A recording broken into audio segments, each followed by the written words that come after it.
हाँ, तो students last class में हमने वो देखा था, अगर आपको याद हो, we discussed about equation of line, है ना? कहाँ गया? हाँ, हमने डिस्कस किया था equation of line in space, और यहाँ पे आप लोगों को दो कंडीशंस याद रखनी थी। एक, आप एक उस लाइन को यूनिकली डिटरमाइन कर सकते हो अगर वो लाइन एक पॉइंट से पास कर रहा है और किसी लाइन के पैरेलल है, जैसे कि ये वाला, जहां पे ये जो लाइन दिख रही है, ये वाली जो लाइन है, ये वाली, ये हमारा इस लाइन की इक्वेशन को लिखनी है, और इस लाइन के ऊपर एक रैंडम पॉइंट है ए जिसके कोऑर्डिनेट्स हमको पता है, और वो ऊपर जो दिख रहा है लाइन, ये है जो डायरेक्शन बता रहा है ना, कि आपको जिस लाइन की इक्वेशन लिखनी है वो इसके पैरेलल होगी। तो यहाँ पे हमने दो फॉर्म्स पढ़े थे। एक पढ़ा था इस इक्वेशन का वेक्टर फॉर्म, जो कि आर वेक्टर होता है, R vector is equal to A vector plus lambda times of B vector. और दूसरा हमने पढ़ा था इसका कार्टेशियन फॉर्म, जहां पे हमने देखा था x minus x1 upon a is equal to y minus y1 upon b is equal to z minus z1 upon c। तो ये दोनों फॉर्म्स होते हैं, Cartesian form and vector form, उस लाइन की इक्वेशन को रिप्रेजेंट करते हैं। ठीक है, लाइन की इक्वेशन को रिप्रेजेंट करते हैं। और आई थिंक इसमें कोई डाउट नहीं होना चाहिए किसी को भी। दूसरा सिचुएशन हमने देखा था, जब किसी लाइन की इक्वेशन को लिखना है जब वो दो पॉइंट से पास करे। ठीक है, मतलब लाइन के ऊपर दोनों पॉइंट हमको दिए हुए हैं और कुछ नहीं दिया हुआ है। तो ये तो बहुत क्लियर चीज है, जैसे मैंने आपको इस तरीके से बताया था कि अगर लेट्स से आदर्श के हाथ में एक धागा दे दिया और फिर आनंद के हाथ में मैंने दूसरा धागा दे दिया, और वो मतलब कि उन दोनों ने एक दूसरे धागे जो है स्ट्रेट लाइन में बने हुए हैं। अब उस लाइन की इक्वेशन को लिखनी है। ठीक है, तो उस लाइन की इक्वेशन, वो दोनों पॉइंट स्पेस में है, तो उस लाइन की इक्वेशन को भी लिखा जा सकता है। अब इसमें क्या होता है कि हमने पिछले वाले का हेल्प लिया था, जैसे पिछले वाले में R vector is equal to A vector plus lambda times of B vector होता है, यहाँ पे lambda times of B vector minus A vector हो जाता है, इतना ही अंतर रहता है। ठीक है, एंड ये चेंज आया था, मैंने आपको एक्सप्लेन किया था ये चेंज कैसे आया है। एंड साथ ही साथ कार्टेशियन फॉर्म में पिछले वाले के साथ न्यूमरेटर सेम था, डिनोमिनेटर चेंज हुआ था। पिछले वाले में स्टूडेंट्स डिनोमिनेटर में एबीसी पहले से दिया हुआ था, इस वाले में x2 minus x1, y2 minus y1 and z2 minus z1 उसके जगह पे आया है। और इसके बाद मैंने आपको बोला था कि एनसीईआरटी के क्वेश्चंस ट्राई कीजिएगा। ट्राई किए थे आप लोग? एनसीईआरटी के क्वेश्चंस जो थोड़े से ट्राई करने के लिए दिए थे, किए थे? कोई दिक्कत हुई है वहां पे?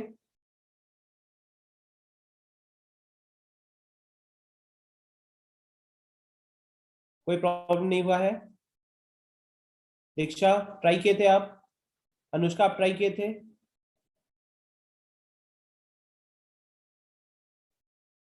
रवि, ट्राई किया था?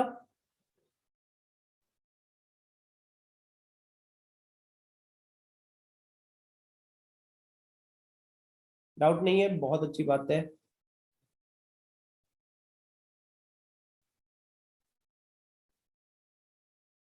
आनंद, कोई दिक्कत वहां पे?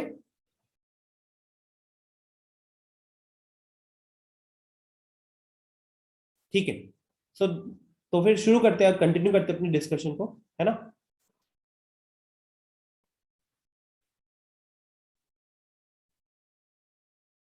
रविशंकर, ये तो यार ज्यादा क्वेश्चन तो नहीं दिए थे। जब आपको ज्यादा क्वेश्चन नहीं दिए थे तो फिर ये तो मतलब नहीं बनता, आपको सारे क्वेश्चंस करने चाहिए थे ना। गुड इवनिंग माधुरी, न्यू स्टूडेंट हो क्या?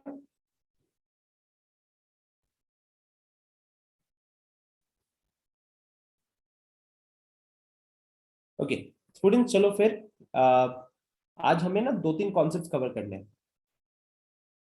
क्या क्या कवर करना है? तो हमें कवर करना है distance between two skew lines, distance between two skew lines, ये पहला कॉन्सेप्ट होगा।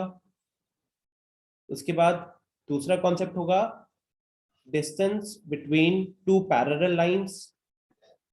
ये दोनों कॉन्सेप्ट आपके एनसीईआरटी में पहले से दिए हुए हैं। एक कॉन्सेप्ट है जो एनसीईआरटी में दिया हुआ नहीं है, लेकिन उसके ऊपर सवाल पूछे गए बोर्ड्स में रेगुलरली, दैट इज, ये आई थिंक एग्जाम्पलर में है, distance distance of a point distance of a point from a line. अगर आपको याद होगा स्टूडेंट्स, तो क्लास 11 में भी हमने ये देखा था, ठीक है?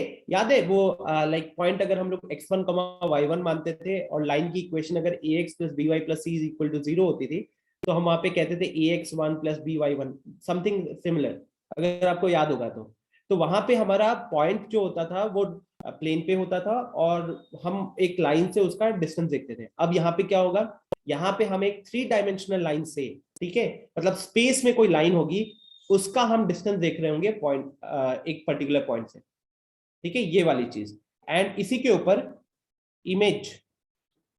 Image of a point from a line. अगर आप पास्ट ईयर क्वेश्चंस देखोगे ना, तो ये जो ग्रीन कलर से जो मैंने लिखा हुआ है, आपको दिखेगा कि ये ना बहुत रेगुलरली पूछा गया, बहुत रेगुलरली पूछा गया। ओके, तो चलो फिर शुरू करते हैं स्क्यू लाइंस के साथ, ठीक है, शुरू करते हैं स्क्यू लाइंस के साथ। अब अगर हम बात करें लाइंस को लेकर, ठीक है, two lines in space, simple सा फंडा है। अगर हम दो लाइंस की बात करें और अगर हमारे दोनों लाइन स्पेस में है, तो सिचुएशंस क्या क्या बन सकते हैं? पहला सिचुएशन हो सकता है that the lines are intersecting, ठीक है, पहला सिचुएशन हो सकता है that the lines are intersecting, बिल्कुल पॉसिबल है। दूसरा केस हो सकता है that the lines are parallel. तीसरा केस होगा lines are neither intersecting, lines are neither intersecting nor parallel, ठीक है। मतलब अगर आप स्पेस में कोई भी दो लाइन देखोगे, अपन 2D में क्या कहते थे, 2 डायमेंशनल, मतलब अगर मैं आपको बोलूं कि आप अपनी कॉपी पे दो लाइंस बनाइए, तो अगर आप अपनी कॉपी पे दो लाइंस बनाओगे तो दो ही सिचुएशन होता था, या तो वो लाइंस एक दूसरे को मीट करती थी या फिर वो लाइंस एक दूसरे को मीट नहीं करती थी। अगर वो मीट करती थी तो हम उसको कहते थे इंटरसेक्टिंग लाइंस, और अगर मीट नहीं करती थी तो हम कहते थे पैरेलल लाइंस। लेकिन स्पेस में क्या होता है, स्पेस में 3 सिचुएशंस होते हैं। अभी ना हम सिमुलेशन के हेल्प से देख सकते थे, मैंने वेबसाइट ध्यान में नहीं रखा हुआ है, बट मैं आपको लाइक अगर ध्यान में आ गया वेबसाइट तो अभी दिखा दूंगा, वरना नेक्स्ट क्लास में पक्का दिखाऊंगा। आप लाइन की इक्वेशन बोलोगे random and we will check कि वो स्पेस में कैसा होगा, क्या इंटरसेक्टिंग होगा या पैरेलल होगा, ठीक है। सो या तो लाइंस इंटरसेक्टिंग होंगी, या लाइंस पैरेलल होंगी, या लाइंस इंटरसेक्टिंग भी नहीं होंगी एंड पैरेलल भी नहीं होंगी। ये जो थर्ड कैटेगरी है ना, इसी थर्ड कैटेगरी को कहा जाता है स्क्यू लाइंस, इसी को कहा जाता है स्क्यू लाइंस, ठीक है।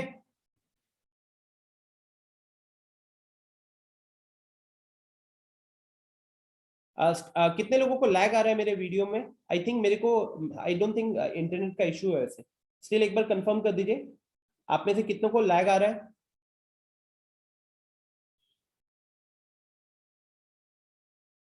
अदर्स किसी को लैग नहीं आ रहा, ठीक है, वो हो सकता है आपका थोड़ा इंटरनेट का दिक्कत हो। मेरे में लैग आते वक्त पता चल जाता है, यहाँ पे लिख देता है your internet bandwidth is low करके। ओके, सो मैं कह रहा था कि इंटरसेक्टिंग लाइंस या फिर पैरेलल लाइंस या फिर नाइदर इंटरसेक्टिंग नॉट पैरेलल। तो इसको सबसे अच्छे से अगर आपको समझना है, सबसे अच्छे से अगर समझना है तो आई थिंक ये देख लो,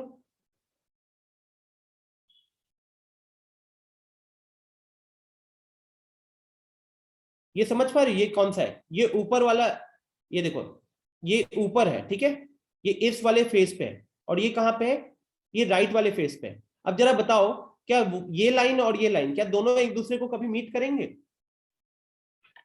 क्या ये दोनों को कभी मीट करेंगे?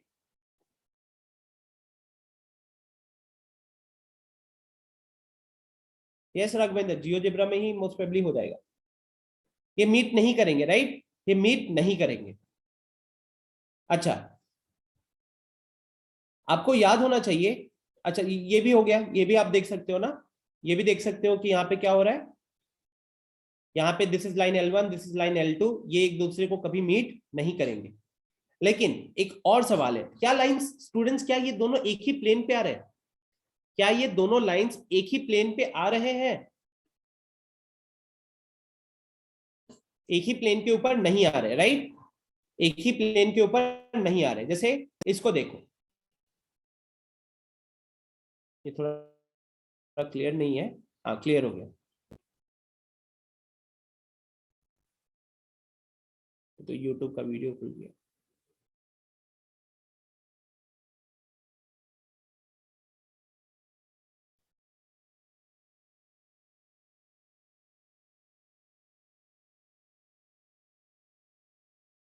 हाँ, एक्चुअली तबीयत सही नहीं थी ना, इसलिए स्लाइड नहीं बना है, वरना ये सब पहले हो जाता था। हाँ, तो ये देख सकते हो, ये अपना जैसे पैरेलल लाइंस हो गया। अब पैरेलल लाइंस हमेशा प्लेनर होते हैं। पैरेलल लाइंस को आप एक प्लेन में डाल सकते हो, ठीक है, तो they are called as planar. Intersecting lines होती है जो एक दूसरे को क्रॉस करेंगी। परपेंडिकुलर तो चलो अपने को पता है, और ये हो गया स्क्यू लाइंस। स्क्यू लाइंस क्या होते हैं? They are on different planes and do not intersect. कभी भी अगर दो लाइंस स्पेस में पैरेलल भी नहीं है एंड इंटरसेक्टिंग भी नहीं है, तो उसी को स्क्यू लाइंस कहेंगे, ये याद रखना, ठीक है। अब आते हैं उसके सॉल्यूशन की तरफ। आदर्श पूछ रहा है सेम प्लेन पे पॉसिबल नहीं है। आदर्श, अगर सेम प्लेन का होता, थोड़ा इमेजिन करो, आपका स्क्रीन आपका स्क्रीन एक प्लेन होगा। आप अपने स्क्रीन पे, अगर मैं आपको बोलूंगा दो लाइंस बनाइए, तो या तो आप वो पैरेलल बनाओगे या तो वो इंटरसेक्टिंग बनाओगे, राइट? क्या आप अपने स्क्रीन पे या अपनी कॉपी के ऊपर ऐसी लाइन बना सकते हो जो ना ही इंटरसेक्टिंग हो और ना ही पैरेलल हो? बताओ, अपने कॉपी के ऊपर ऐसा लाइन बना पाओगे? नहीं बना पाओगे।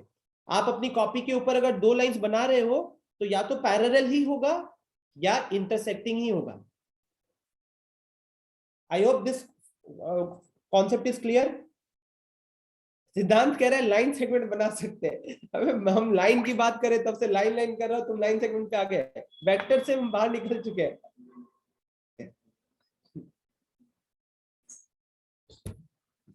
ओके, तो आई थिंक ये लॉजिक थोड़ा सा जो मैं समझाना चाहता हूँ स्क्यू लाइंस क्या होता है, वो फील आपको आ चुका होगा, ठीक है। तो अब आते हैं इसके तरफ कि हम उसका फॉर्मूला देख लेते हैं, ठीक है। तो मैं इसके डेरिवेशन पे नहीं जाऊंगा, एज सच मुझे इंपॉर्टेंट बिल्कुल भी नहीं दिखता है। आपके एनसीईआरटी में आई थिंक ऑलरेडी डेरिवेशन दिया हुआ है।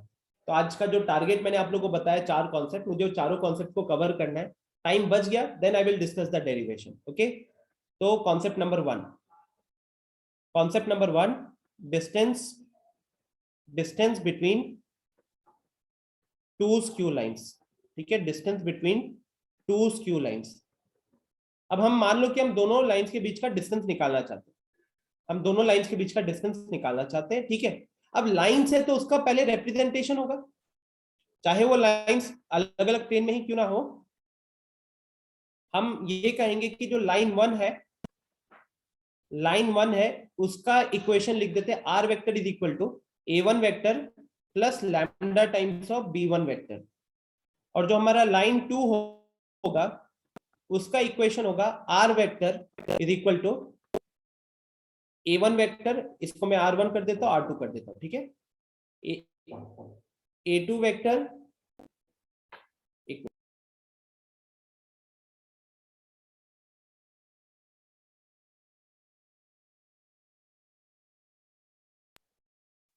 A2 vector plus lambda times of B2 vector. Clear? अब मुझे ना इन दोनों के बीच का वो निकालना है, डिस्टेंस निकालना है। तो मैं एक बार थोड़ा सा एनसीईआरटी का हेल्प ले लेता हूँ टाइम अपना सेव करने के लिए। पहले से खोल के रखा हुआ है, ये देखिए।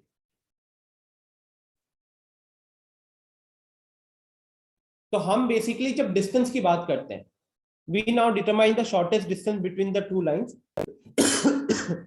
तो जब भी हम शॉर्टेस्ट डिस्टेंस देख रहे हैं, डिस्टेंस निकाल रहे हैं, अब डिस्टेंस यहाँ पे हम शॉर्टेस्ट डिस्टेंस देख रहे हैं। शॉर्टेस्ट डिस्टेंस कौन सा डिस्टेंस होता है?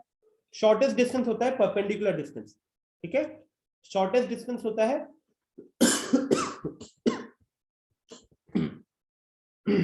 Perpendicular distance, okay. तो मैं यहाँ पे आपको सीधे फॉर्मूला बता देता हूं।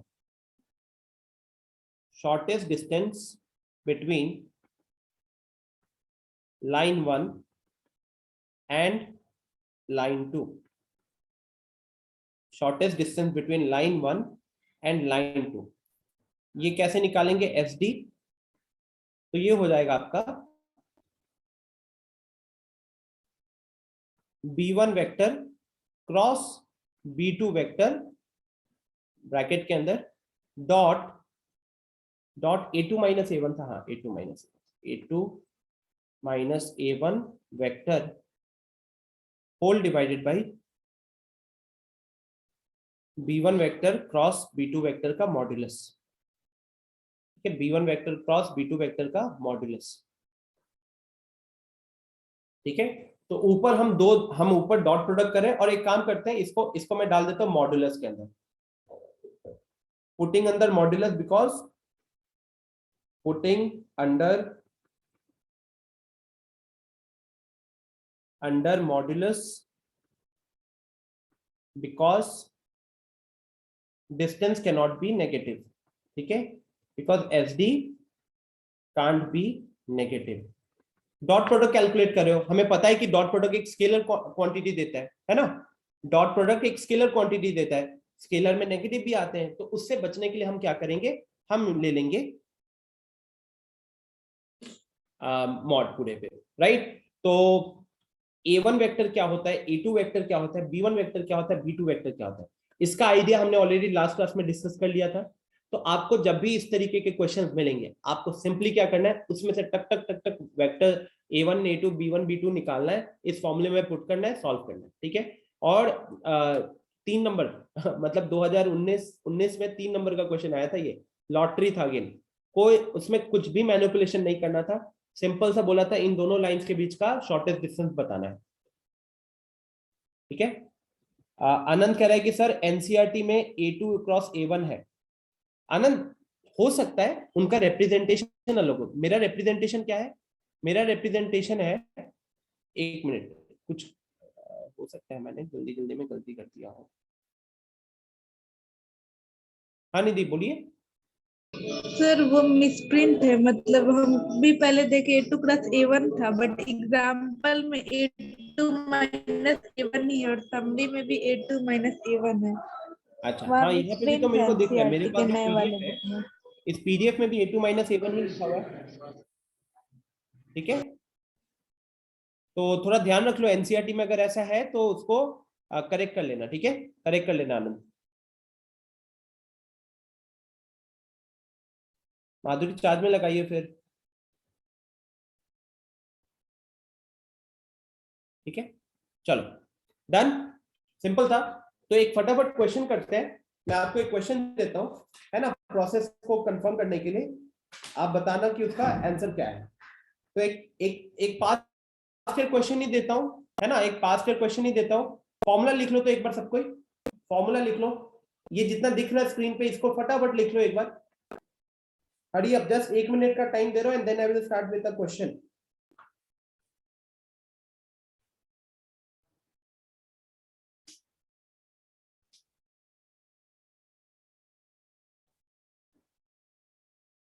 एक पास्ट ईयर क्वेश्चन ही देता हूं ताकि आप लोग को पता चल जाए कि हाँ कैसे इसको करना है सॉल्व।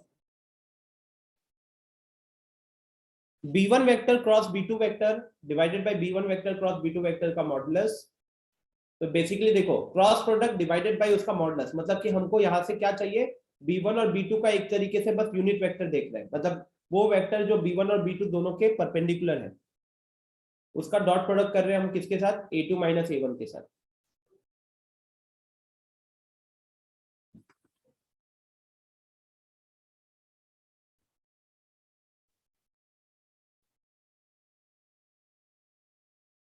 आप लोगों का टर्म 1 का रिजल्ट आने वाला है ना, नेट पे आ रहा है कि कुछ दिनों के अंदर आ जाएगा रिजल्ट।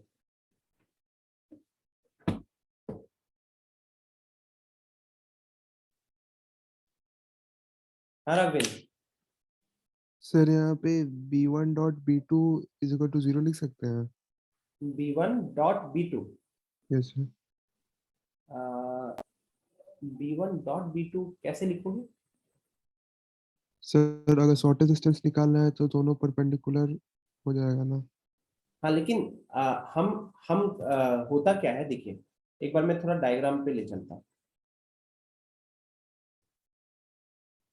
एक्चुअली में क्या है राघवेंद्र कि ये देखो, ये आपका लाइन 1 है, ये लाइन 2 है, ठीक है। इमेजिन करो कि ये दोनों लाइन स्पेस में है। तो यहाँ पे ना जो एस टी है ये रैंडम पॉइंट लिया गया है। मतलब ये एस क्या है, अगर आप ये पार्ट को रीड करोगे तो थोड़ा क्लियर हो जाएगा। Take any point S on L1 and T on L2। तो हमने L1 और L2 पे क्या किया ना, हमने रैंडम पॉइंट्स पिक किया।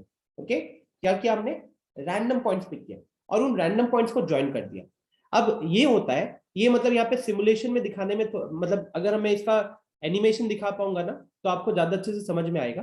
बट द पॉइंट इज कि दो लाइंस अगर स्क्यू लाइंस होती हैं तो उनके बीच में सिर्फ एक ही सिचुएशन होता है या एक ही लाइन होती है जो दोनों के परपेंडिकुलर होती है। सिर्फ एक ही लाइन होती है जो दोनों के परपेंडिकुलर होती है। जैसे जब 2D देखो, जैसे ये स्क्रीन है, इस स्क्रीन पे अगर मैं दो लाइंस बना रहा हूं, एक ये लाइन हो गया और एक ये लाइन हो गया, ये पैरेलल लाइंस है ना। अब इनके बीच में अगर अपन डिस्टेंस देखेंगे ना, अगर इनके बीच में अपन डिस्टेंस देखेंगे, जैसे यहां से यहां, यहां से यहां, यहां से यहां, ये सारे डिस्टेंस क्या होंगे जानते हो, ये सारे डिस्टेंसेस सेम होंगे। ये भी डी होगा, ये भी डी होगा, ये भी डी होगा। बिकॉज अपन पैरेलल लाइंस का डिस्कशन कैसे करते हैं, ये डेफिनेशन क्या होता है, हम कहते हैं parallel lines are lines which never meet, वो कभी मिलते नहीं है। दूसरी प्रॉपर्टी हम क्या देखते हैं, हम ये देखते हैं कि क्योंकि वो कभी नहीं मिलते हैं तो पैरेलल लाइंस के बीच का जो डिस्टेंस होता है वो हमेशा सेम रहता है, ठीक है। तो पैरेलल लाइंस के बीच का डिस्टेंस, अब जब डिस्टेंस की बात करते हैं तो हम कहते हैं perpendicular distance. so the perpendicular distance between two parallel lines are always the same। लेकिन स्क्यू लाइंस में क्या होता है राघवेंद्र कि स्क्यू लाइंस में सिर्फ एक ऐसे ना मल्टीपल लाइंस नहीं बनते, परपेंडिकुलर वाला मल्टीपल लाइंस नहीं बनते। जैसे ये PQ दिख रहा है ना आपको, तो PQ परपेंडिकुलर है, लेकिन PQ के साथ मान लो ये वाली सिचुएशन अभी स्क्रीन पे दिख रहा है, मतलब प्लेन पे बना हुआ है, तो मैं ऐसे आप दिखा रहा हूं कि हाँ ये भी परपेंडिकुलर हो सकता है। बट एक्चुअल में क्या होता है, फॉर स्क्यू लाइंस सिर्फ एक ही लाइन होती है जो दोनों पे परपेंडिकुलर होगी। अब हमको उसी लाइन का एक तरीके से वो चाहिए। अब वो लाइन मान लो, हम उस लाइन सेगमेंट का हमको चाहिए वैल्यू, लाइन सेगमेंट का डिस्टेंस चाहिए। अब अगर हमको उस लाइन सेगमेंट का डिस्टेंस चाहिए तो हम किस लॉजिक से इसको सॉल्व करें, हमारा लॉजिक है कि हम L2 के ऊपर, लाइन 2 के ऊपर एंड लाइन 1 के ऊपर दो रैंडम पॉइंट्स ले लेंगे, उन रैंडम पॉइंट्स को ज्वाइन कर देंगे और हमको कहीं ना कहीं जो चीज निकालनी है वो हमारा PQ का लेंथ है, ठीक है। वो क्या है, हमारा PQ का लेंथ है। तो हम ST का प्रोजेक्शन देखेंगे, क्या करेंगे, ST का प्रोजेक्शन देखेंगे PQ के ऊपर, ठीक है। ST का प्रोजेक्शन देखेंगे PQ के ऊपर। तो यहाँ पे कहाँ है, कहीं लिखा हुआ है, then the magnitude of the shortest distance vector will be equal to that of the projection of ST along the direction of the line segment, ठीक है, क्लियर। तो हम यहां से ST का प्रोजेक्शन देखेंगे PQ के ऊपर और वही जो प्रोजेक्शन निकल कर आएगा that will be the length of the distance, ठीक है, that will be the length of the distance, clear. अब यहां पे वही छोटा मोटा प्रूफ आपको दिख रहा होगा, ओके। एक बार स्टडी कर लीजिएगा। तो इसीलिए राघवेंद्र यहां पे B1 और B2 का डॉट के बारे में हम नहीं बता सकते।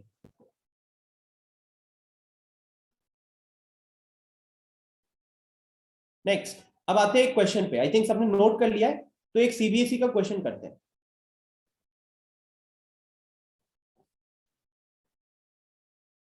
ठीक है। CBSE में आया हुआ क्वेश्चन है, फॉर्मूला अप्लाई करना देख लोगे ना कि फॉर्मूला अप्लाई कर पा रहे हो कि नहीं। तो द क्वेश्चन इज, आपको डिस्टेंस निकालना है, ठीक है।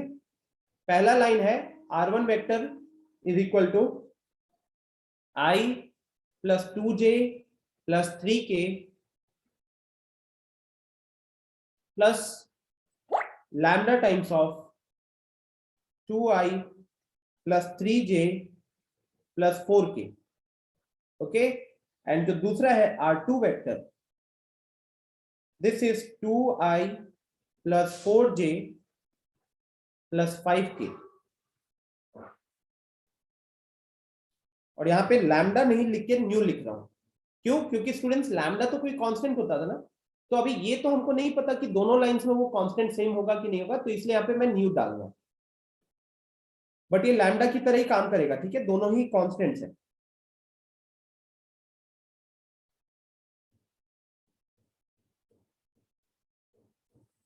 ओके, चलिए इस क्वेश्चन को ट्राई कीजिए। आपको इन दोनों के बीच का शॉर्टेस्ट डिस्टेंस निकालना है। टाइम है 2 मिनट, हद से ज्यादा टाइम मिल जाएगा। फॉर्मूला ऊपर दिख रहा है, वैल्यू पुट करो, आंसर निकालो।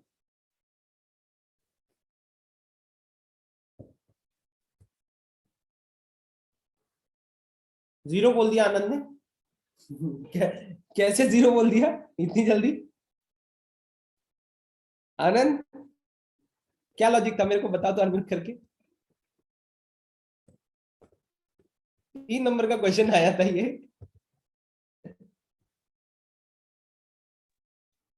हेलो हेलो सर, हम्म, B1 क्रॉस बोलो। B2 जीरो आ जाएगा इसलिए।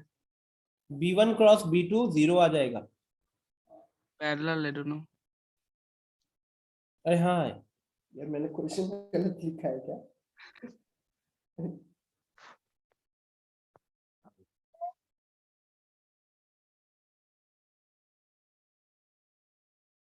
ओके, इस क्वेश्चन पे थोड़ी देर पे आते हैं। इस क्वेश्चन पे थोड़ी देर पे आते हैं, थोड़ी सी गलती हो गई जल्दी जल्दी में, मैंने बोर्ड का क्वेश्चन उठाने के चक्कर में। ये तो दोनों लाइंस पैरेलल है, अगर आपने नोटिस किया होगा तो ये दोनों लाइंस पैरेलल है, यस और नो? ये दोनों लाइंस पैरेलल, ये पता चल रहा है क्यों? क्योंकि ये दोनों सेम दिख गया है ना, ये दोनों जब सेम दिख गया तो R1 वेक्टर जिसके पैरेलल है, R2 वेक्टर भी उसके पैरेलल है, right? It means R1 and R2 are parallel to each other. Okay, इस क्वेश्चन को थोड़ी देर पे आता है, मैं जो लिखा हूं वो बर्बाद नहीं करने दूंगा। तो let me quickly discuss one concept. Let me quickly पहले आपको जो कॉन्सेप्ट पढ़ा है उसके ऊपर का एक सवाल दे देता हूँ। चलो दूसरा एक एनसीईआरटी, एनसीईआरटी कह रहा हूँ, आपके एनसीईआरटी का ही क्वेश्चन है।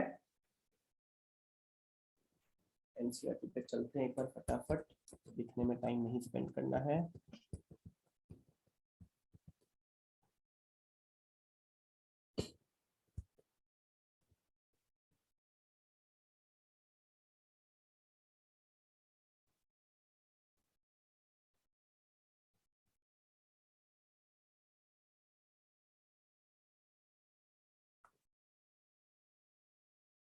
ठीक है, कोई नहीं, एक काम कीजिए, इस क्वेश्चन को ट्राई कीजिए, इस क्वेश्चन को ट्राई कीजिए।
दो लोगों का आंसर है, आनंद और आदर्श का, दोनों के आंसर अलग अलग आए हैं। रूट अंडर 171 आदर्श, हम लोग उसको 9 इंटू 19 लिख पाएंगे ना? आनंद 9 इंटू 19 लिख पाएंगे, तो 9 जो है रूट से बाहर निकल आएगा 3 बन के।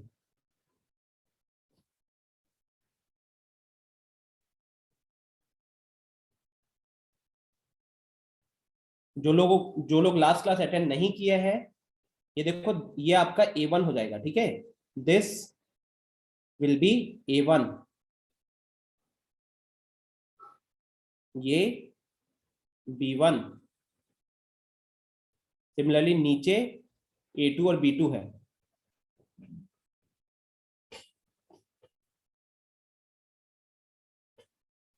तो राघवेंद्र, आनंद, कुमार, आदर्श, इन सबके आंसर सेम आ रहे हैं।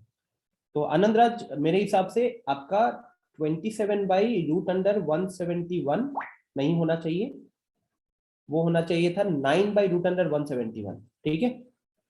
निधि और शिवम का भी आंसर आ चुका है, परफेक्ट, वेरी गुड। तो मतलब मोस्ट प्रोबेबली अगर ये क्वेश्चन आया आपके सीबीएसई में, तो आएगा तो 3 नंबर के लिए आएगा, तो 3 नंबर उड़ा के ले गए। तो ये 3D में इस टाइप के क्वेश्चन देखे हैं मैंने आते हुए। आप लोग PYQs देखोगे तो आपको दिखेगा बहुत कम ही क्वेश्चन थे जहां पे दिमाग लगाना था, बाकी सारे क्वेश्चन जो सीबीएसई में आते हैं वो फॉर्मूला में बस वैल्यू पुट करना है। लेकिन आंसर गलत हो रहा है, आंसर जो सबके आ रहे हैं वो आ रहे हैं 3/√19, ठीक है? 3/√19। जरा ये बता दो B1 vector cross B2 vector कितना आ रहा है Shivam? B1 vector cross B2 vector कितना आ रहा है आपका? आद्या सॉल्व कर रहे हो?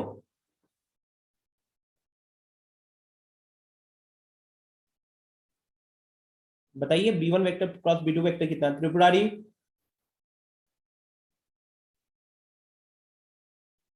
-9 + 3 + 9, अच्छा, -9 i cap + 3 j cap + 9 k cap, right? ठीक है, परफेक्ट। तो अपन जो फॉर्मूला होता है एसडी का, अनिमेश सॉल्व कर रहे हो?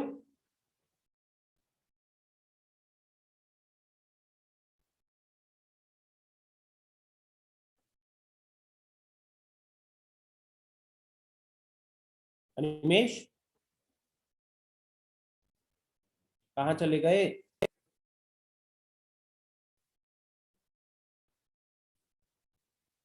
बढ़िया Tripurari,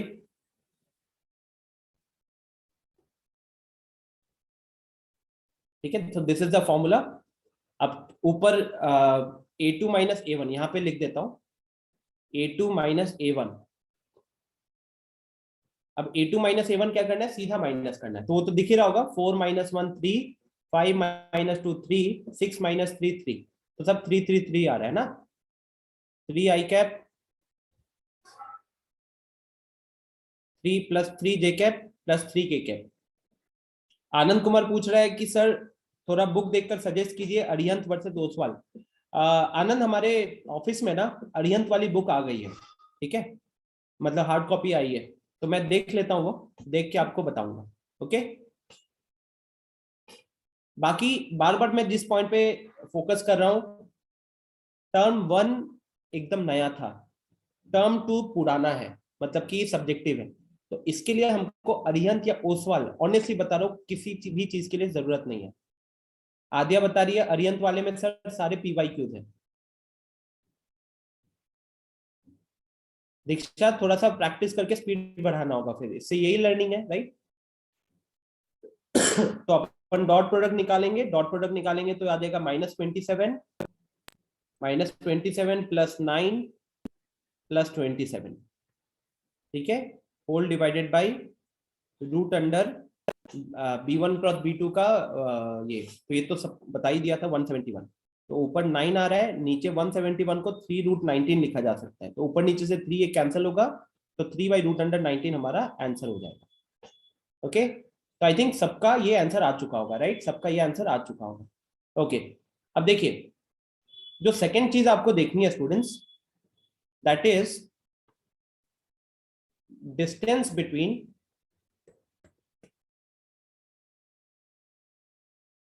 distance between two parallel lines, distance between two parallel lines in space. अगर दो पैरेलल लाइंस हैं, ठीक है, distance between two parallel lines in space, दो लाइंस है पैरेलल स्पेस में, ठीक है, हमको उनके बीच का डिस्टेंस निकालना है। तो वहां पे आपका लाइन वन का जो इक्वेशन है वो लिखेंगे हम लोग, r1 vector is equal to a1 vector plus lambda times of b vector, and line two r2 vector is equal to a2 vector plus nu times of b vector. Okay, फंडा क्या है, दो parallel lines के बीच का distance निकालना है। Line one का equation, line to का इक्वेशन आपके सामने है। कैसे पता चलेगा, कभी कभार सवाल, जैसे अभी मैंने जो क्वेश्चन लिखा था जहां पे आनंद राघवेंद्र ने सीधा आंसर 0 बोला था, वो पहचान गए थे कि वो लाइंस पैरेलल है। कैसे पहचान गए थे वो लाइंस पैरेलल है, क्योंकि ये जो सेकंड जो होता है ना, जैसे हम जब r vector is equal to a vector plus lambda times of b vector लिखते हैं, तो जो लैम्डा के साथ जो मल्टीप्लाई होता है वो बताता है ना, वो डायरेक्शन देता है, ठीक है, वो डायरेक्शन देता है। तो एक तरीके से जब हमको दिखा कि r1 और r2 दोनों पैरेलल हो गए, मतलब दोनों का वो b वाला वेक्टर पैरेलल हो गया, तो दोनों अगर b वाला वेक्टर दोनों का पैरेलल है तो r लाइन भी पैरेलल हो जाएंगे। तो याद रखना, कभी कभार हो सकता है सवाल आपको ये चीज ना दे, तो आपको खुद वहां पे पहचानना पड़ेगा, ठीक है, आपको खुद वहां पे पहचानना पड़ेगा। कैसे पहचानोगे, तो ये जो लैम्डा और न्यू के साथ जो मल्टीप्लाइड होगा, लैम्डा और न्यू के साथ जो मल्टीप्लाइड होगा उनका वो चीज सेम होगी, है ना, जो वेक्टर होगा वो पूरा सेम होगा। आदर्श का सवाल है, sir is it possible to have parallel lines in two different planes? No Adarsh, actually में अगर आपने दो लाइंस पैरेलल बनाई है ना, आप ऐसे करो, आप एक पेन को कैसे भी करके हाथ में पकड़े हुए हो, ठीक है, और मैंने मान लो शिवम को बोला कि शिवम, जैसे आदर्श ने पेन पकड़ा हुआ है ना, अब आपको पेन पकड़ना है जो आदर्श के पेन के पैरेलल हो।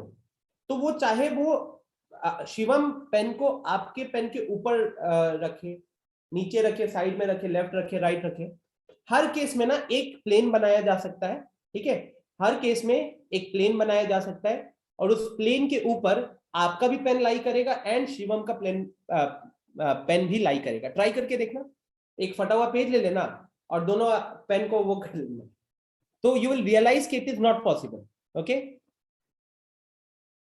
आनंद कह रहा है सर कौन सा वेक्टर सेम होगा? आनंद, लैम्डा के बाद जो चीज मल्टीप्लाइड होगी ना, लैम्डा के बाद जो चीज मल्टीप्लाइड होगी वो वाला सेम होगा, ठीक है, वो वाला सेम होगा। क्लियर?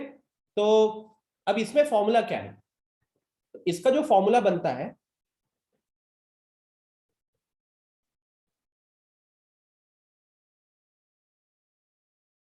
आदर्श कह रहा है कि सर वो तो फिर सिंपल डिस्टेंस फॉर्मूला से हो जाना चाहिए, points are given, but points given नहीं होते ना कभी कभार। अच्छा, पॉइंट्स गिवन होंगे तब, yes you can use that as well, but फिर से वही चीज है ना कि वो पॉइंट्स जो है, मान लो एक पॉइंट दूसरे जगह पे दिया हुआ है और एक पॉइंट दूसरे जगह पे दिया हुआ है, तो हमने सीधे उन दोनों पॉइंट्स को ज्वाइन कर दिया। अगर आदर्श, अगर हमने दोनों पॉइंट्स को सीधे ज्वाइन कर दिया, तो वो जरूरी थोड़ी है कि वो पॉइंट जो आपको देंगे उनको ज्वाइन करके परपेंडिकुलर लाइन ही बनेगी, ठीक है। तो फॉर्मूला देख लेते हैं, मॉड डाल देते हैं पहले ही।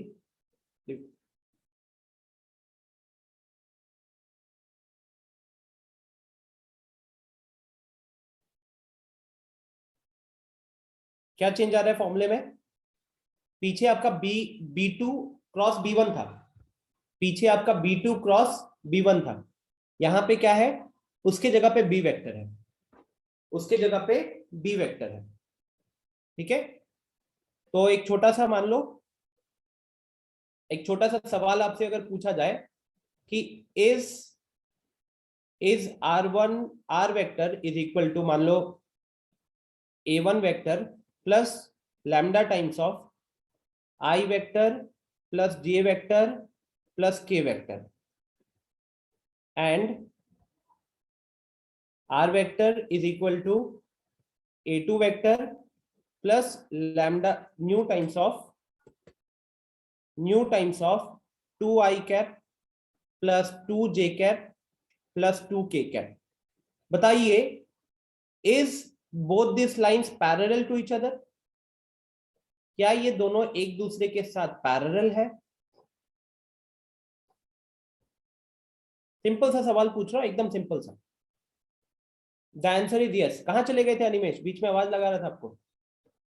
आंसर है यस। कैसे है आंसर यस? अब आपके मन में आ रहा होगा, सर आपने तो ये बोला था कि लैम्डा और न्यू के साथ सेम चीज मल्टीप्लाइड होना चाहिए। तो सर यहाँ पे लैम्डा के साथ आई प्लस जे प्लस के है, लेकिन न्यू के साथ 2i plus 2j plus 2k है, तो ये सेम तो नहीं है। आप ये कह सकते हो कि सर ये सेम तो नहीं है, बट अगर आपको याद हो तो पैरेलल वेक्टर्स का जो कंपोनेंट होता था, पैरेलल वेक्टर्स का जो कंपोनेंट होता था वो सेम प्रोपोर्शन में होता था। तो देखो, दोनों का आई वाला कोफिशिएंट को डिवाइड करो 1/2, जे वाला कोफिशिएंट को डिवाइड करो 1/2, के वाला कोफिशिएंट को डिवाइड करो 1/2। अच्छा निमेश, तो इस हिसाब से अगर आप देखना चाहते हो तो ये देखो, यहाँ पे 2 को अगर कॉमन लेके बाहर निकाल लेते हो। दूसरा तरीका सोचने का ये भी है कि अगर आपने 2 को कॉमन लेके बाहर निकाल लिया तो अंदर क्या बचा? अंदर i प्लस जे प्लस के हो गया कि नहीं? अंदर i प्लस जे प्लस के हुआ या नहीं हुआ? हुआ, राइट? तो जब i प्लस जे प्लस के जब सेम भी आ गया तो भी पता चल गया। तो ये तो मैंने आपको बस शो करने के लिए किया। अपने को ऑलरेडी पता है कि दो वेक्टर्स अगर पैरेलल है तो उनके बीच में रिलेशन क्या होता है। तो उनके बीच का रिलेशन यही है कि उनके जो कोफिशिएंट्स होंगे, जो कंपोनेंट्स होंगे, वो सेम प्रोपोर्शन में चलेंगे, राइट? तो ध्यान रखिएगा इस चीज का। इस केस में फॉर्मूला क्या होता है? इस केस में फॉर्मूले में चेंज आता है। वहां पे b1 क्रॉस b2 होता था, यहाँ पे b1 क्रॉस b2 के जगह पे सिर्फ और सिर्फ b वेक्टर है। ठीक है, क्या है? सिर्फ और सिर्फ b वेक्टर है। तो अब जो क्वेश्चन मैंने उस टाइम पे लिखा था, अब आप उस क्वेश्चन को जरा जल्दी से सॉल्व करके बताओ। ये जो सीबीएसई 2015 का आया वो क्वेश्चन है, जल्दी से इसको सॉल्व करके बताओ। फिर इसका find the shortest distance, find the shortest distance.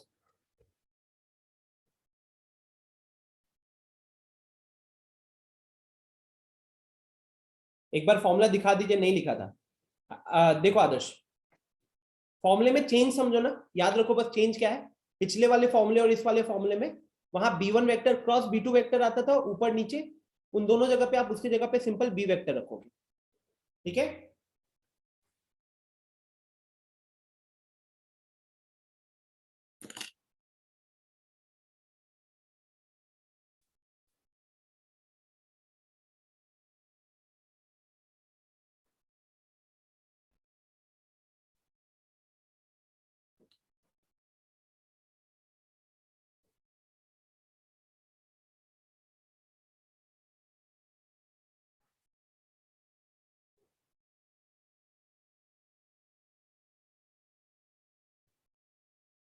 चलो ये रहा क्वेश्चन।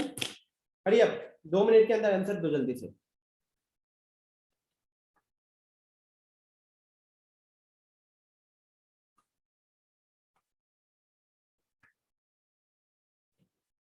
सेवन 48 हो रहा है, 2 कॉन्सेप्ट बाकी है, होपफुली हो जाएंगे।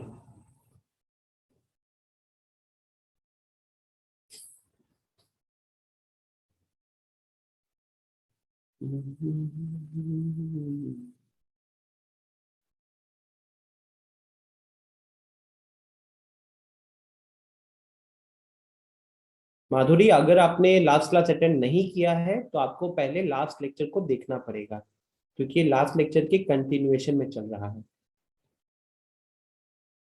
ठीक है, तो आप अगर ग्रुप में एडेड हो तो ग्रुप के डिस्क्रिप्शन बॉक्स में जाना, व्हाट्सएप ग्रुप के डिस्क्रिप्शन बॉक्स में, वहां पे मैथ्स वीडियोस पे क्लिक करोगे ना, तो मैथ्स वीडियोस पे आपको 3D लेक्चर 2 दिखेगा, आपको उसको देखना है एंड फिर आपको दिक्कत नहीं होगी।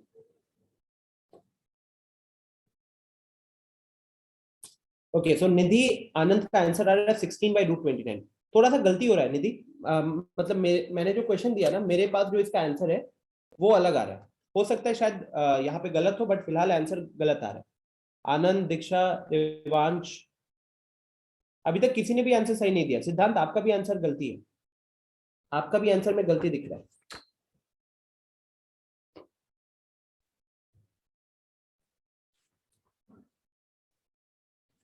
अच्छा अच्छा, गलती मेरे से हुई है फटाफट में, यहाँ पे डॉट नहीं, यहाँ पे क्रॉस है। Let me just correct, we have cross here, यहाँ पे क्रॉस है, ठीक है, यहाँ पे क्रॉस है। ओके, मतलब फॉर्मूले में यहाँ पे क्रॉस है, क्रॉस। शायद आप लोगों ने डॉट कर दिया इसीलिए सबका ऊपर 16 आ रहा है। तो बी वेक्टर का आपको क्रॉस प्रोडक्ट कैलकुलेट करना है A2 माइनस A1 के साथ, डॉट नहीं करना है। तो एक बार वापस से वेरीफाई कर लीजिए, तो अब आप लोगों का आंसर आ जाएगा, बिकॉज आप सबका डिनोमिनेटर सही आ रहा था। क्यों, डिनोमिनेटर में आपको सिंपल बी वेक्टर का मॉडुलस निकालना था, न्यूमिनेटर सबका अलग आ रहा था।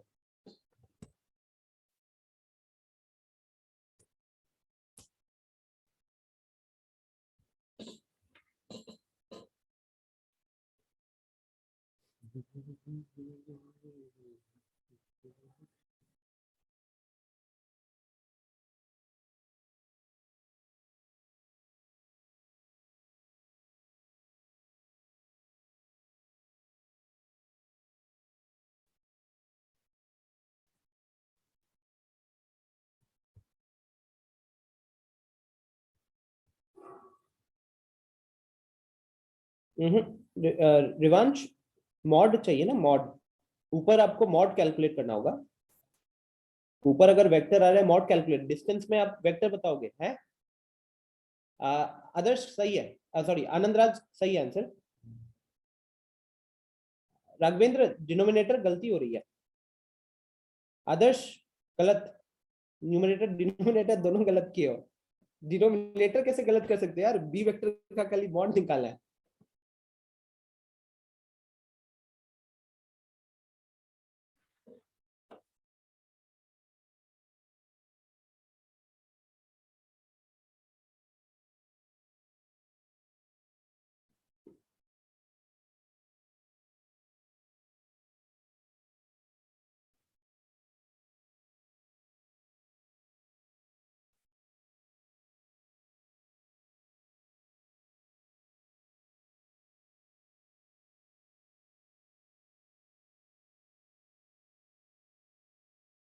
ओके, सो फॉर्मूला यूज करने के लिए, this is going to act as A1, this is going to act as A1 vector, ये आपका नीचे A2 वेक्टर, ये आपका B vector.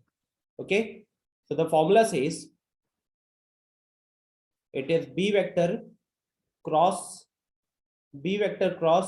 A2 vector minus A1 vector, इसका mod divided by B vector का मॉड। ओके, तो B vector को पहले लिख लिया जाए, तो that is 2i plus 3j plus 4k and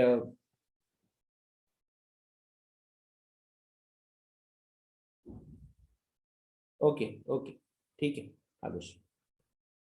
तो इनटू मतलब क्रॉस A2 माइनस A1, अब A2 माइनस A1 करेंगे तो 2i माइनस आई, फिर 4j minus 2j, 5k minus 3k, तो बेसिकली यहाँ पे 2i plus 2j plus 2k आ रहा है। ओके, ब्रैकेट के अंदर whole divided by B vector का मॉड। अब बी वेक्टर का मॉड कैसे निकलेगा, तो रूट अंडर बी वेक्टर तो 2i plus 3j plus 4k था, मतलब 2 का स्क्वायर प्लस 3 का स्क्वायर प्लस 4 का स्क्वायर। तो अब ये जो न्यूमरेटर है ये क्रॉस प्रोडक्ट करना पड़ेगा। जो लोग क्रॉस में गलती किए हो, I have the solution with me right now इस क्वेश्चन का। तो इसका क्रॉस प्रोडक्ट आ रहा है 2i माइनस के, आ रहा है ये 2i कैप माइनस के कैप।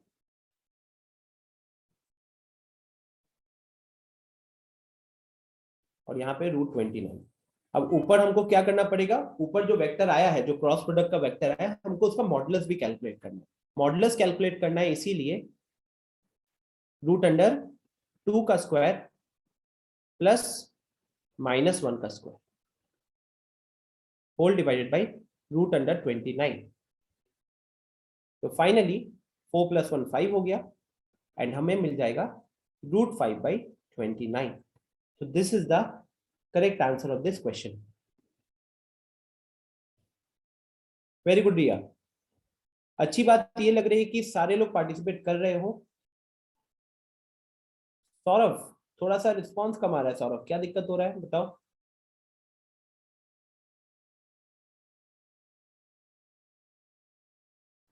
सौरभ, क्या दिक्कत हो रही है? आर्यन, आज थोड़े सुस्त लग रहे हो, नेट लैग कर रहा है। अच्छा, ठीक है। तो गाइस, शॉर्टेस्ट डिस्टेंस का कॉन्सेप्ट खत्म, राइट? शॉर्टेस्ट डिस्टेंस का कॉन्सेप्ट खत्म हो गया। बढ़ते हैं आगे फिर।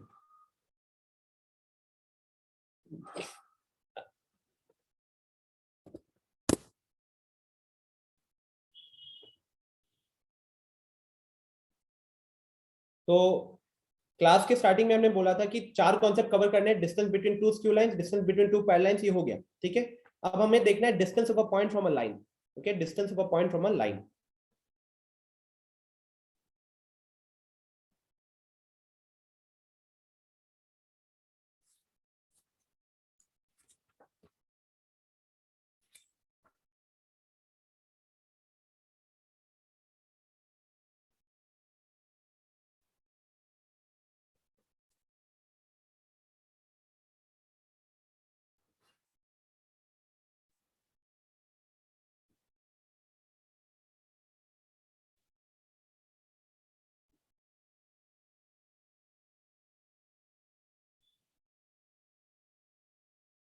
एंड यस, याद रखना, this is a very important concept.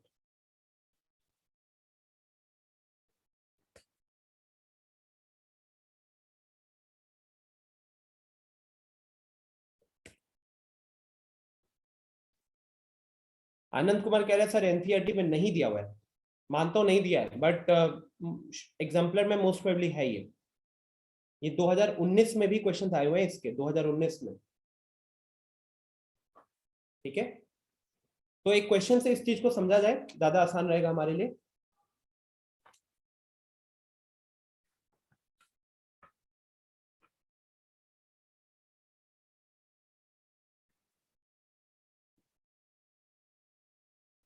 Find the foot of perpendicular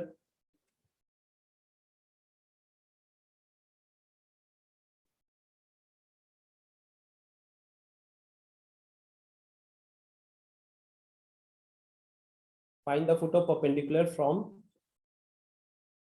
the point 1 comma 2 comma 3 1 comma 2 comma 3 on the line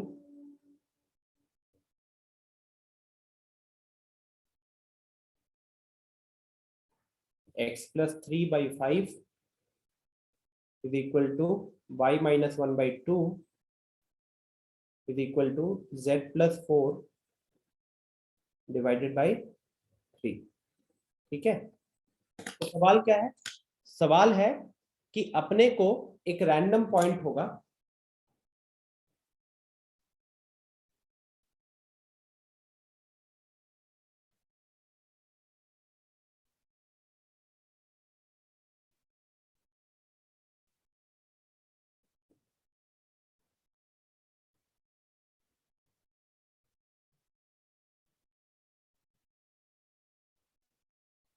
ठीक है। So let's assume that this is the plane. ये ब्लू कलर वाला जो है ये plane है, और यहाँ पे अपना पॉइंट था, यहाँ पे है अपना पॉइंट P जिसका कोऑर्डिनेट्स है 1 comma 2 comma 3, and this is the ये लाइन कह लो, अभी इसको क्या कहो, इसको लाइन कह लो, ठीक है, लाइन है, दिस इज माई लाइन। अब इसी लाइन के ऊपर पे कोई एक पॉइंट होगा Q, ठीक है, इसी लाइन के ऊपर कोई एक पॉइंट है Q। हम क्या करेंगे, P को Q के साथ ज्वाइन करेंगे, P को Q के साथ ज्वाइन करेंगे, और ये कहीं ना कहीं इस पे परपेंडिकुलर हो जाएगा। क्या हो जाएगा? इस पे परपेंडिकुलर हो जाएगा। तो अपने को यही फाइंड आउट करना है, ठीक है, अपने को यही फाइंड आउट करना है। तो चलो 2-3 मिनट का टाइम लगाओ, फिर मैं आपको एक्सप्लेन करता हूँ कैसे ट्राई सॉल्व करना है। 2-3 मिनट के लिए ट्राई कीजिए, आदर्श जो भी दिमाग में आ रहा है थोड़ा ट्राई करो, फिर मैं आपको एक्सप्लेन कर देता हूँ, ठीक है। याद रखना, it's a very important question with respect to board exams.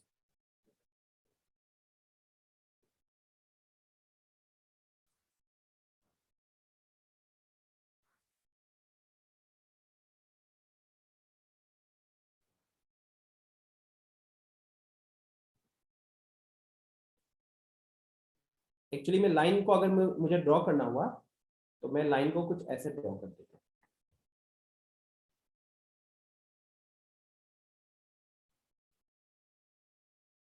ठीक है, तो ये आपका लाइन हो गया।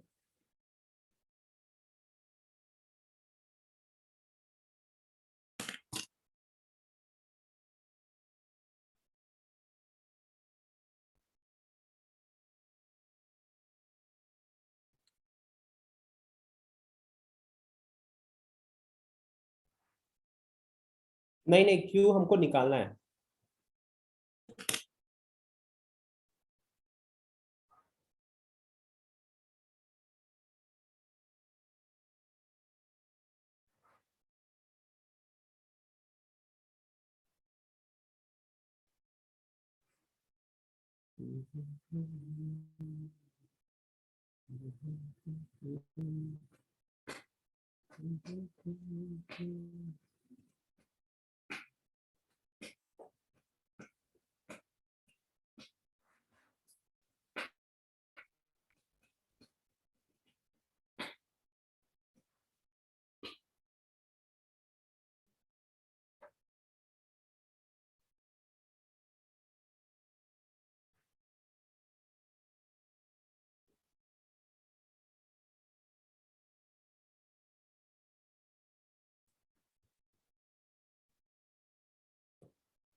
यस नितिन, कर सकते हो।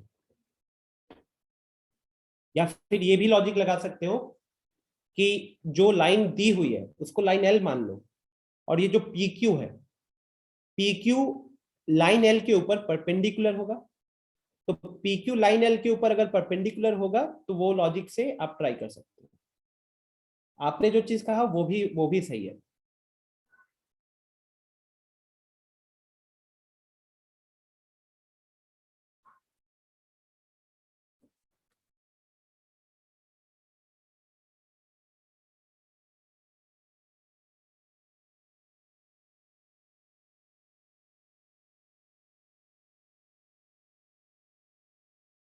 पैरामेट्रिक कोऑर्डिनेट्स कर सकते हो। चलो मैं डिस्कस करूं क्या? एक क्वेश्चन है, लेट मी डिस्कस है, थोड़ा सा मैं आपको आइडिया देता हूं। मतलब बहुत तरीके से सॉल्व कर सकते हो, बट जो एनसीईआरटी के सैंपल पेपर्स में जैसे क्वेश्चन आया हुआ था, और जब एनसीईआरटी ने अपना सॉल्यूशन भी रिलीज किया था ना क्वेश्चन पेपर्स का, तो उसमें उन्होंने इसको किस तरीके से सॉल्व किया, एक बार वो डिस्कस कर लेते हैं। तो देखिए, हमको निकालना है foot of perpendicular on line L. ठीक है, ये मान लो ये मेरा लाइन एल है। सो let q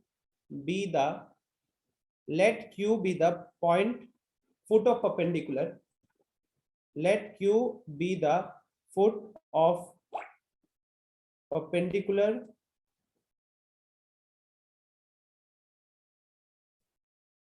on line L. ठीक है, क्या करना है आपको? q be the foot of perpendicular on line L. This is the first thing. फिर अपन को क्या करना है? अपने को अब q का कोऑर्डिनेट्स चाहिए। ठीक है, q का कोऑर्डिनेट्स चाहिए कहीं ना कहीं। सिंपल सी चीज, अभी मैंने q के कोऑर्डिनेट्स को क्या माना है? x, y, z। अब आप लोगों ने जब लास्ट क्लास में हम डिस्कस कर रहे थे लाइन की इक्वेशन को, लास्ट क्लास में जब हम लोग लाइन की इक्वेशन को डिस्कस कर रहे थे, तब आई थिंक आप लोगों ने बस इक्वेशन बनाना सीखा था। आज यहाँ पे इस क्वेश्चन में कहीं ना कहीं आपको ये समझ में आएगा कि लाइन की इक्वेशन से आप क्या क्या इंफॉर्मेशन निकाल सकते हो। ठीक है, तो यहाँ पे लिखेंगे जनरल कोऑर्डिनेट्स। ठीक है, ऐसे मान लो जनरल कोऑर्डिनेट्स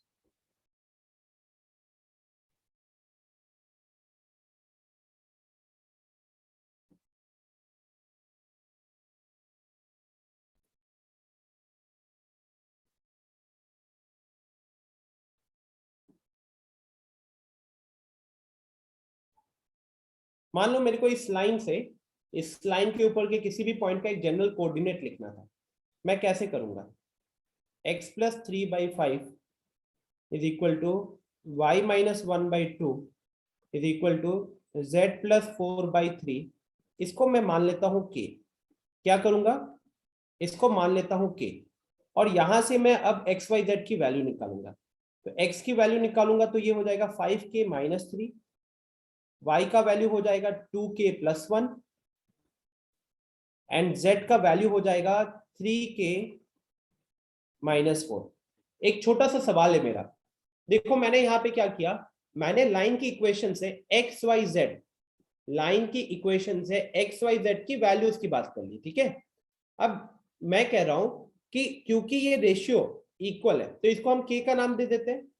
तो क्या आप ये चीज से एग्री करोगे कि इस के की वैल्यू को अगर हम चेंज करते रहे, क्योंकि देखो एक्स वाई जेड, ठीक है, एक्स वाई जेड क्या होता था याद करना, जब हमने इसका डेरिवेशन देखा था तो इसके डेरिवेशन में आपको बताया था कि एक्स वाई जेड उस लाइन के ऊपर का कोई भी एक रैंडम पॉइंट होता था, याद है।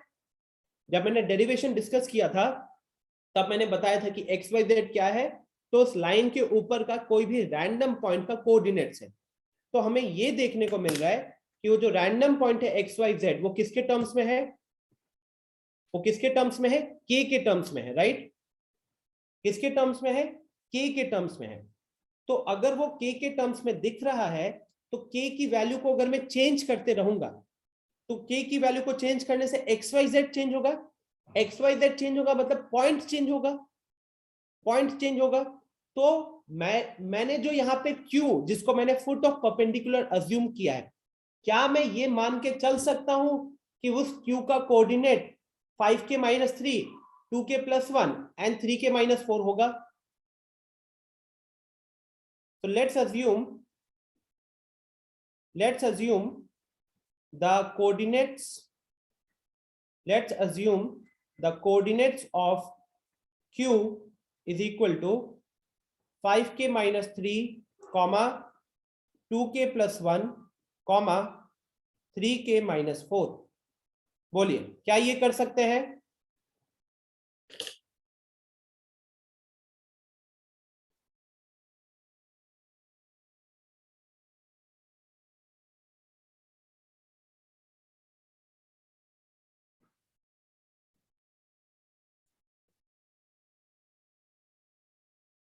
कर सकते हैं ये चीज, ठीक है।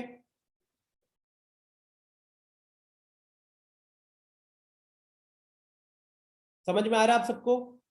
अब देखो फायदा क्या हुआ इससे, जो P पॉइंट है उसका कोऑर्डिनेट पता है, Q पॉइंट है उसका कोऑर्डिनेट K के टर्म्स में निकल गया, तो PQ वेक्टर का कोऑर्डिनेट्स पता चल जाएगा। बताओ PQ कोऑर्डिनेट्स, PQ वेक्टर का कोऑर्डिनेट्स पता चल जाएगा। अच्छा चैट आया हुआ है 2,3,-1। हाँ आनंद सही है, 2,3,-1 है कोऑर्डिनेट्स, परफेक्ट। सुनिए स्टूडेंट्स फिर से कह रहा हूं, हमने क्या किया अभी तक सिंपल सा सॉल्यूशन है, ज्यादा इसको कॉम्प्लिकेट नहीं करना है। अपन को लाइन की इक्वेशन में से एक्स वाई जेड निकालना है, लाइन की इक्वेशन में से एक्स वाई जेड निकालना है। कैसे निकालोगे, तो लाइन की इक्वेशन जो प्रोपोर्शनल लेती है उसको हम के इक्वल कर लेंगे और वहां से एक्स वाई जेड निकल कर आएगा के टर्म्स में, उसी को हम क्यू के कोऑर्डिनेट्स मान लेंगे। तो क्यू का कोऑर्डिनेट मान लिया, पी का कोऑर्डिनेट दिया हुआ है, बताइए क्या हम पी क्यू वेक्टर निकाल सकते हैं। अब पी क्यू वेक्टर आराम से निकाल सकते हैं। अब मेरा निकाल सकते हैं, परफेक्ट। अब जब पी क्यू वेक्टर निकाल सकते हैं तो अगला सवाल है आपसे, पी क्यू वेक्टर और ये लाइन जो सवाल में दिया हुआ था ये दोनों तो एक दूसरे के साथ परपेंडिकुलर है, पी क्यू वेक्टर और ये लाइन दोनों एक दूसरे के साथ परपेंडिकुलर है। तो उस केस में दोनों का डॉट प्रोडक्ट क्या हो जाएगा, दोनों का डॉट प्रोडक्ट क्या हो जाएगा, 0 हो जाएगा। कह सकते हैं लॉजिक, ठीक है। तो मैं यहां पे ये कह सकता हूं therefore the dr of pq क्या हो जाएगा, ये हम कह सकते हैं 5k माइनस 3, q का पॉइंट माइनस p का पॉइंट, ठीक है। तो 5k minus 3 minus 1 comma 2k plus 1 minus 3 comma 3k minus 4 minus 5। ओह गलती हो रही है,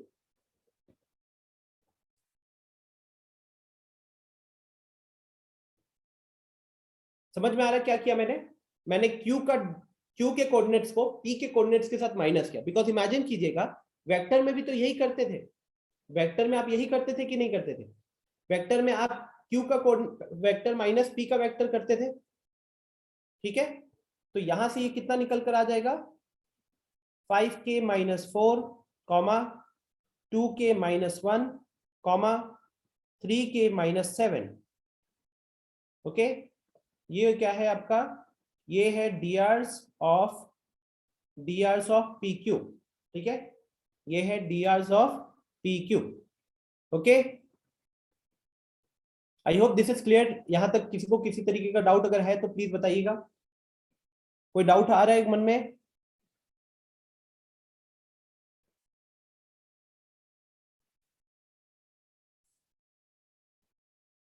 from the equation of line given, जो लाइन की इक्वेशन दी हुई है, आप वहां से लाइन का dr निकाल सकते हो। dr ऑफ लाइन कह सकते हैं ना कि हमारे जो लाइन का जो dr होगा वो क्या होगा, 5 2 3 होगा, 5 2 3, 5 2 3। यस, कोई दिक्कत यहां तक? अब सिंपल सा मैं एक बार पिछले पेज पे जाके यहां आना चाहता हूँ। हाँ देखो, छोटी सी चीज है students, if x vector is equal to a1 i cap plus a2 j cap plus a3 k cap, okay, and आपका जो y वेक्टर है वो आपका b1 i cap plus b2 j cap plus b3 k cap हो रहा है। So if x vector is perpendicular to y vector, अगर x vector perpendicular है y vector के, then x vector dot y vector कितना हो जाएगा, dot y vector 0 हो जाएगा। और अगर ये 0 हो गया तो a1 b1 plus a2 b2 plus a3 b3, ये वैल्यू कितनी हो जाएगी, 0 हो जाएगी। तो ये अल्टीमेटली अपन अगर ध्यान में रखें तो ये हम क्या करें, हम दोनों के बीच में दोनों के जो करेस्पॉन्डिंग डीआर्स है, एक्स वेक्टर हो गया वाई वेक्टर हो गया, उनके करेस्पॉन्डिंग डीआर्स को मल्टीप्लाई करके ऐड ही तो कर रहे हैं ना, उनके करेस्पॉन्डिंग डीआर्स को ऐड कर मल्टीप्लाई करके ऐड ही कर रहे हैं। तो यहाँ पे PQ का डीआर दिख गया है, लाइन का डीआर दिख गया है। अब या तो आप अगर थोड़ा लेंदी करना चाहते हो सॉल्यूशन को, है ना, तो हम इसको PQ वेक्टर लिख देंगे और लाइन को L वेक्टर लिख देंगे और फिर वहां पे वेक्टर का डॉट प्रोडक्ट 0 दिखाएंगे। या फिर अपने चाहे तो जब आपको समझ में आ गया है तो डायरेक्टली बता सकते हैं, since PQ and the line are perpendicular to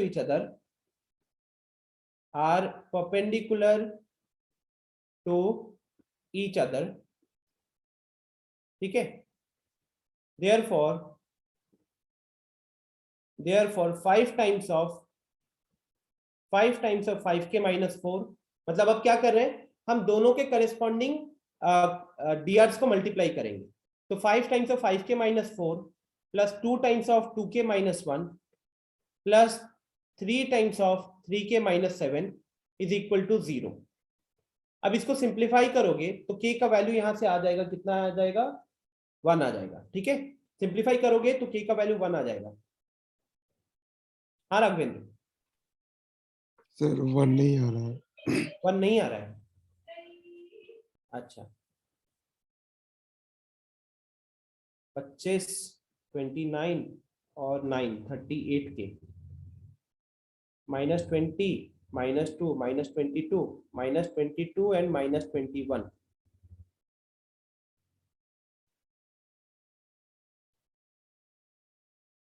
जल्दी में कोई गलती नहीं की है, देख लेते हैं। 0.1, 2, 3 दिया था। ओहो, 6+3, अच्छा मेरे से ही गलती हो रही है यार, मैंने क्वेश्चन ही थोड़ा गलत लिखा था।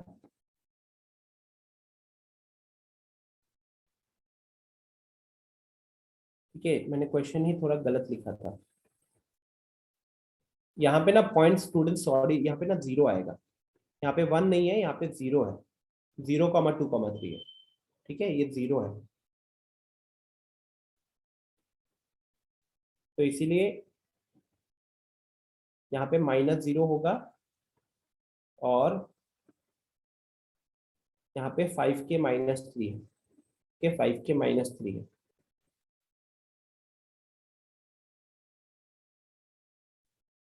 क्लियर? तो यहाँ पे भी 5k -3 होगा। तो अब अगर देखेंगे तो 15, 17 और 21, 17 और 21 38 हो रहा है। ओके, तो k का वैल्यू 1 आ गया। जब k का वैल्यू 1 आ गया तो हमारा जो Q पॉइंट का कोऑर्डिनेट जो हम लेट किए हुए थे, है ना, Q पॉइंट का कोऑर्डिनेट जो लेट किए हुए थे वो आ जाएगा। Therefore coordinates of Q is equal to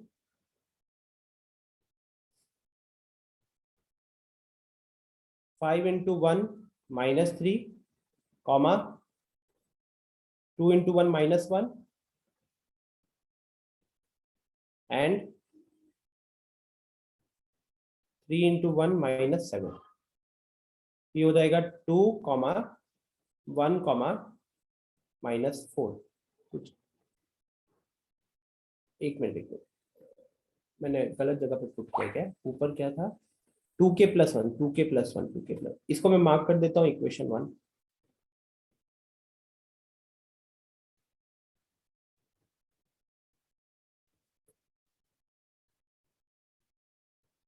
Equation 1 implies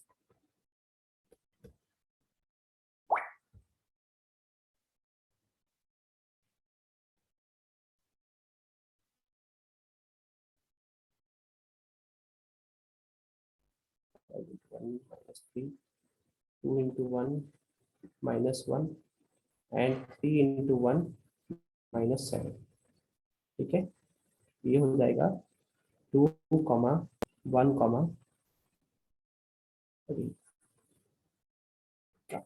3k -4।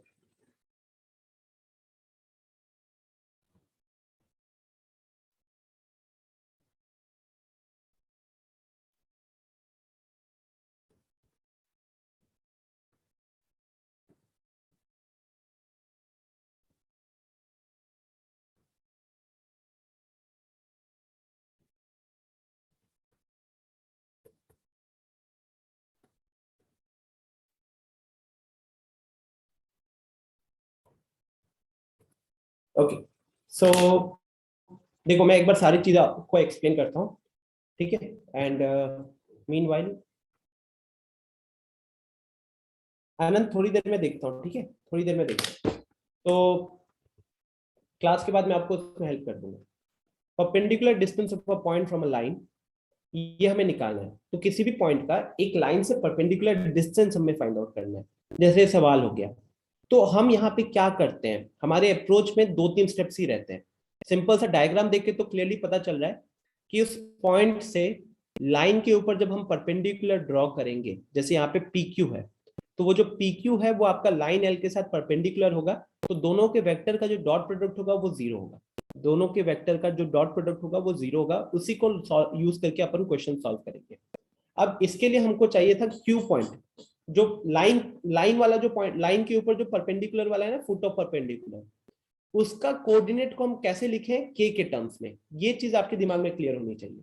ये चीज अगर क्लियर है तो उसके बाद क्या किया है, P पॉइंट पता चल गया है, Q पॉइंट पता चल गया है ना, P पॉइंट पता चल गया, Q पॉइंट पता चल गया, तो हमने PQ वेक्टर लिख लिया, या PQ का खाली कोऑर्डिनेट्स लिख लिया एक तरीके से, ठीक है, PQ का कार्टेशियन कोऑर्डिनेट्स लिख लिए। तो वो मेरा 5k -3, 2k + 1, 3k -4, जिसको मैंने इक्वेशन 1 से मार्क किया हुआ, ये Q का हो गया। और उसके बाद मैंने PQ का डायरेक्शन रेशियो लिखा हुआ, तो PQ का डायरेक्शन रेशियो दिख रहा है 5k -3, 2k -1 and 3k -7। Okay, 5k -3, 2k -1 and 3k -7, ये हो गया। ओके, अब PQ वेक्टर का हमको PQ वेक्टर पता चल गया, लाइन का वेक्टर पहले से सवाल में दिया हुआ था, दोनों का dot product is equal to 0 होगा। अब वहां पे अगर हम चाहे तो दोनों को वेक्टर में पहले लिख लेंगे और फिर वहां पे डॉट प्रोडक्ट निकालेंगे, या फिर हम ये कह सकते हैं, जैसे ये ब्लू कलर से दिख रहा होगा, from the equation of line given, dr of line, direction ratio of line is equal to 5,2,3. तो अब ये लाइन और PQ एक दूसरे के साथ परपेंडिकुलर होगा तो दोनों के जो कोऑर्डिनेट्स है, करेस्पॉन्डिंग कोऑर्डिनेट्स का जो प्रोडक्ट होगा उनको ऐड करोगे तो 0 के इक्वल होगा. तो 5 into 5k minus 3, 2 into 2k minus 1 and 3 into 3k minus 7, this will be equal to 0. तो यहाँ से k का वैल्यू निकल कर आ रहा था 1. जैसे ही k का वैल्यू 1 निकल कर आ गया, इसको कहाँ पुट करेंगे? ये पूरा तामझाम हमने किसके लिए किया था? q का पॉइंट निकालने के लिए. तो वही जो इक्वेशन 1 मार्क किया था, उस इक्वेशन 1 में अब k का वैल्यू रखोगे, तो आपका आंसर आ जाएगा कोऑर्डिनेट्स का. ठीक है, तो मेन पॉइंट क्या है? लाइन की इक्वेशन से q को लिखना k के टर्म्स में, उसके बाद PQ वेक्टर का डॉट प्रोडक्ट एक तरीके से कैलकुलेट करना लाइन के साथ, वहां से k का वैल्यू निकलेगा और k का वैल्यू को फिर पुट करके कोऑर्डिनेट्स निकल कर आएगा. तो this is how this question is solved. क्या क्या डाउट्स आ रहे हैं मन में, जरा बताओ. कौन सा पार्ट नहीं समझ में आ रहा है? कोई डाउट आ रहा है प्लीज बताइए.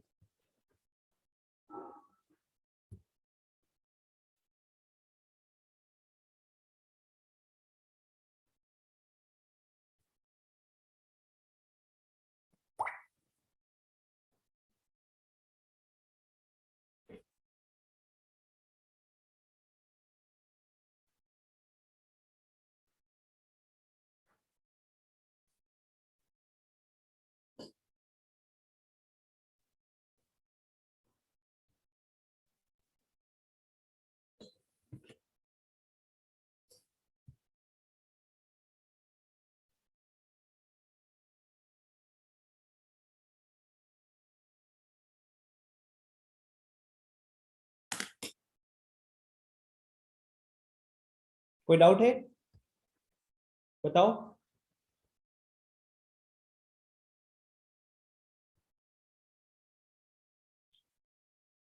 किसी का भी? Is this clear? हाँ, स्लाइड अभी क्लास के बाद अपलोड कर दूंगा. ठीक है, स्लाइड अभी क्लास के बाद अपलोड कर दूंगा.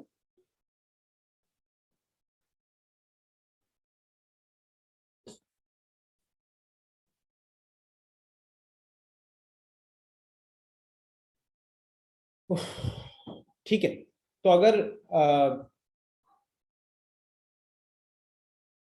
कोई डाउट नहीं है, फिर क्लास को मैं यहीं पे एंड करूंगा. ठीक है आनंद, मैं थोड़ा रेस्ट करके फिर आपके क्वेश्चंस को देख के बताता हूँ सॉल्यूशन. ठीक है, थोड़ा सा टाइम दो, बिकॉज 4 बजे से क्लास ले रहा हूँ और अब थोड़ा सा रिलैक्स करना है, आधे घंटे टाइम. मीनवाइल लेक्चर नोट्स में अभी अपलोड कर दूंगा 2 मिनट के अंदर, है ना. अपलोड वो तो बस डायरेक्ट डाल दूंगा. एंड कल हम प्लेन वाला शुरू करेंगे, इक्वेशन ऑफ प्लेन. ठीक है, चलो फिर, thank you everyone, bye bye, take care, good night.